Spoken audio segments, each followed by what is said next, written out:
Imagine, it's the summer of 1348, London, a sprawling, vibrant city teeming with life, noise, and 1,000 smells. The pungent aroma of the Thames, the acrid tang of wood smoke, the ever-present stench of sewage and unwashed bodies. An everyday symphony of scents and sounds that no one questions, for this is simply life. Yet beneath this familiar chaos, an unseen terror is stirring. Soon another smell would begin to dominate everything. A sickly sweet, putrid odor that would cling to clothes, seep into homes, and ultimately consume the very souls of its inhabitants. The smell of death. And you are here in the heart of it all. You are one of us, a common Londoner going about your daily life. You don't know it yet, but your life, our world, is about to change forever. We witnessed it.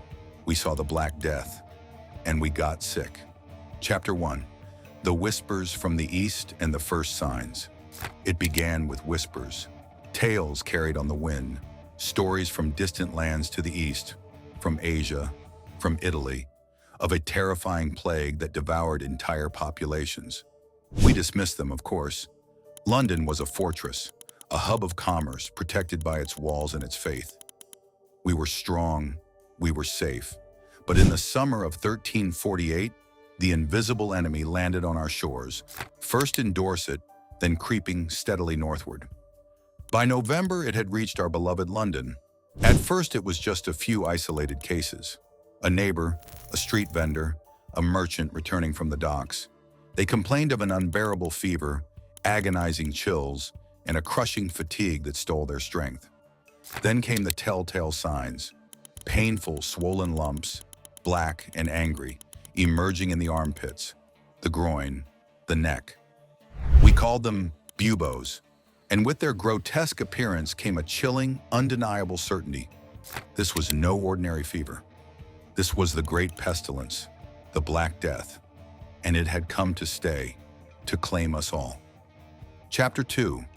The Grim Reality, Life in the Shadow of Death. Suddenly, death was not a distant concept, but our constant, unwelcome companion. The once bustling streets where merchants hawked their wares and children played grew eerily quiet. The faces of those who remained were etched with a profound fear and despair. Families, once unbreakable units, shattered under the strain. Parents watched their children succumb. Children witnessed their parents' agonizing demise. There was no time for proper mourning, only for the raw, primal instinct of survival.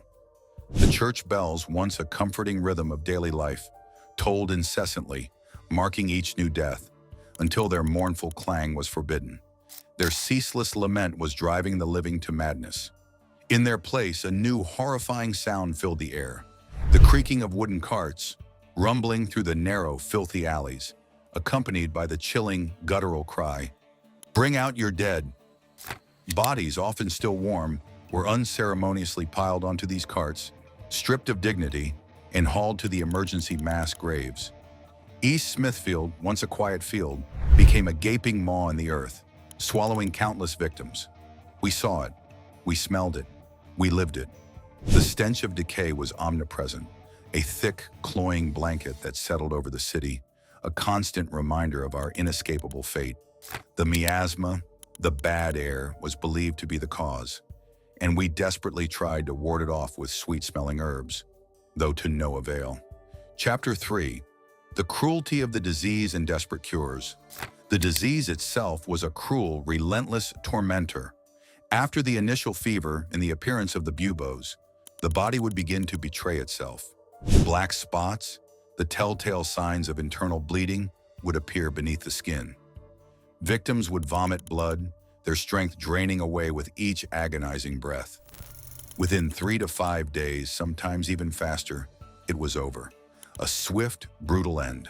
There was no cure, no hope, only a desperate, futile struggle against an invisible enemy. Doctors, those brave souls who dared to approach the sick, often succumbed themselves. Priests, offering last rites, fell victim to the very plague they sought to comfort.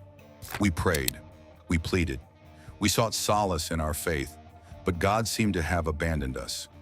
Many believed the plague was divine punishment. a wrath unleashed upon a sinful world.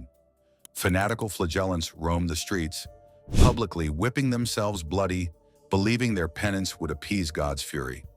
Yet it was all in vain. Death came for everyone, regardless of wealth or piety, young or old.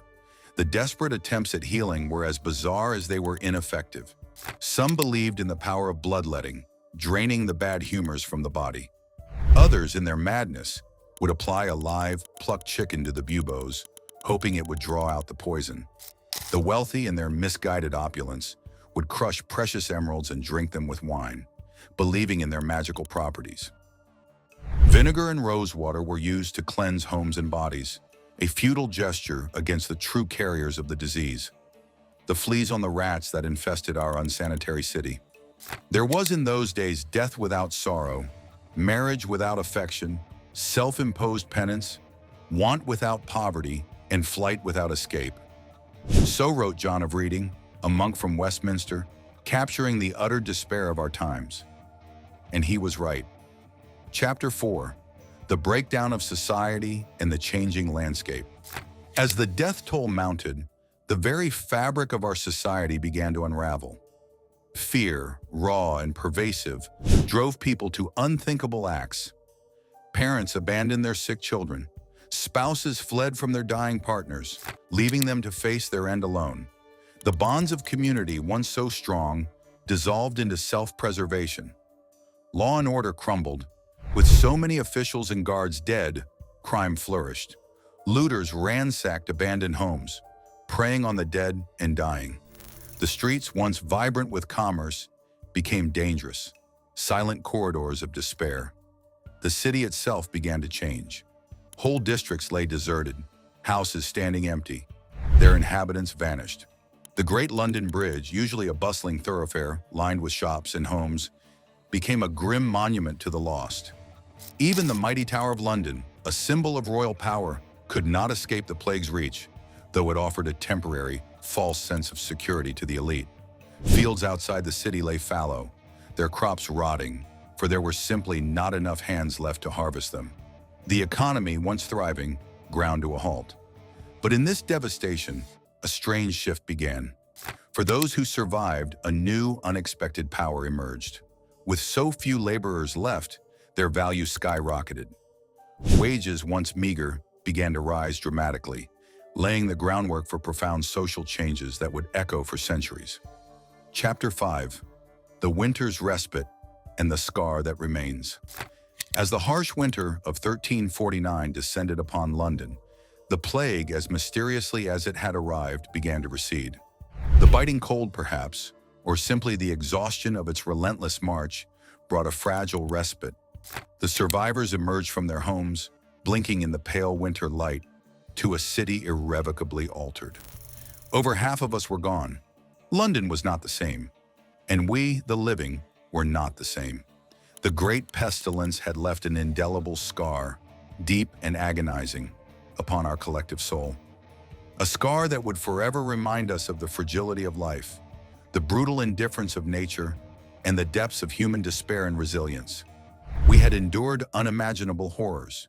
We had witnessed the collapse of our world in its slow, painful rebirth. We survived. But we never forgot what it was like when the Black Death swept through our streets, when we got sick and died. This memory, this scar, would shape generations, influencing everything from labor laws to religious beliefs, forever changing the course of our history. The silence that followed the plague was not one of peace, but of profound absence, a testament to the millions lost. And in that silence, a new world began to stir. If you found this journey into the past as haunting as we did, please like this video, subscribe to our channel for more historical explorations, and share your thoughts in the comments below. What surprised you most about the Black Death? Your engagement helps us bring these stories to life. Thank you for watching.